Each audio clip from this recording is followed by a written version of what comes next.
30 years ago, the middle class was a destination, a steady job, a modest house, 2 cars in the driveway, maybe a vacation once a year. Nothing extravagant, but stable, predictable. Today, that same life feels strangely expensive. Not luxury-level expensive, just middle-class expensive. The strange part is that incomes did rise. Technology improved. Products got cheaper. In theory, life should have become easier. So why does it feel like the middle class is running faster every year just to stay in the same place? To understand that, we need to look at a simple but uncomfortable truth. The definition of middle class didn't just change. The cost of being middle class did, and it's rising faster than most people realize. Start with a basic household budget: housing, healthcare, education, transportation, food. Those 5 categories quietly determine whether a family feels financially secure or constantly stretched. Now look at what happened to them over the past 40 years. Housing prices in many developed economies have grown several times faster than wages. In the United States, the median home price in 1980 was around 3 times the average household income. Today, in many cities, it's 6, 8, sometimes even 10 times income. The same house didn't become 10 times bigger, but the price did. Mortgage payments followed, rent followed, property taxes followed. Housing quietly transformed from a cost of living into a financial obstacle course. But housing is only the beginning. Healthcare is another story entirely. In the early 1980s, healthcare spending in the US represented roughly 9% of the economy. Today, it's closer to 18%. That means a larger portion of every paycheck now goes towards insurance premiums, deductibles, prescriptions, and medical bills. And the irony? People aren't necessarily getting twice as healthy. They're just paying twice as much. Then there's education. A generation ago, a college degree was often affordable enough that students could work part-time and graduate with manageable debt. Today, tuition in many countries has risen several 100% after adjusting for inflation. Student loans became a defining financial feature of middle-class life. Not optional, expected. A new adult life often begins with a balance sheet already tilted negative. And then there's childcare. For many families, childcare now costs as much as rent or even a mortgage payment, which creates a strange paradox. 2 incomes are now often necessary to maintain a middle-class lifestyle, but childcare costs can consume a large portion of the second income. So families work more just to stay where they started. This is where the math becomes uncomfortable, because wages did rise, but they didn't rise evenly. Prices of manufactured goods, televisions, clothing, electronics actually fell or stayed stable thanks to globalization and automation.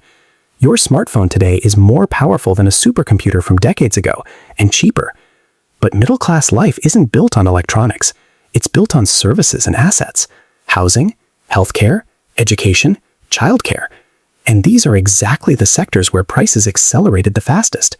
Economists sometimes call this the cost disease. Some sectors become extremely efficient thanks to technology. Others don't. A teacher still teaches roughly the same number of students as decades ago. A doctor still treats patients one by one. A daycare worker can only supervise so many children. Productivity in these sectors grows slowly, but wages in the rest of the economy still rise. So the cost of these services rises too, slowly at first, then all at once.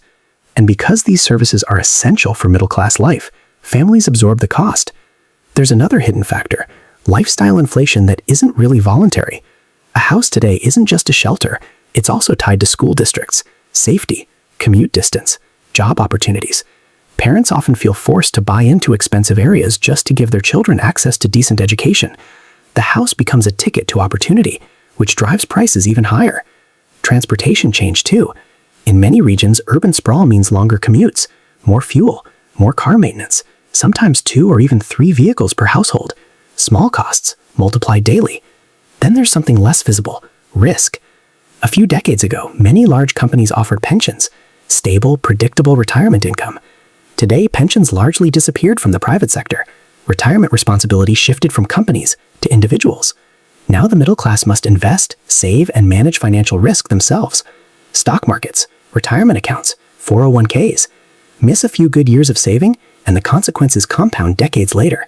The safety net became thinner. which means families must save more just to maintain the same future security. Add all of this together, and a strange picture appears. The middle class didn't collapse overnight. It slowly became more expensive to maintain. Each category creeping upward: housing, healthcare, education, childcare, retirement savings. Individually, each increase felt manageable.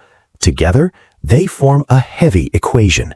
Income minus survival costs equals less breathing room. This is why many middle-class families feel wealthier on paper, but poorer in daily life.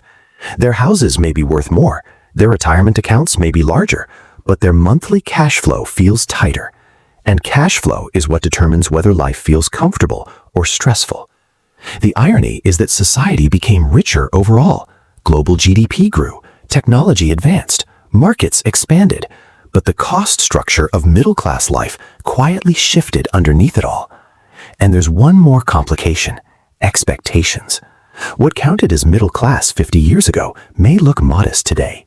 Internet access, smartphones, reliable cars, child activities, healthcare standards, all became part of normal life. So the definition of a basic lifestyle expanded, which means the cost expanded too. None of this happened because of a single villain. No one flipped a switch and made the middle class expensive. It was the result of demographics, policy decisions, technological change, urban development, and global economics, all interacting over decades. A slow transformation, easy to miss in real time, but obvious in hindsight. And now, the question quietly hanging over the future is this: if the cost of being middle class keeps rising faster than incomes, what exactly happens to the middle class itself? Does it adapt, shrink, or slowly turn into something else entirely? Because for millions of families today, the middle class isn't disappearing. It's just becoming harder to afford.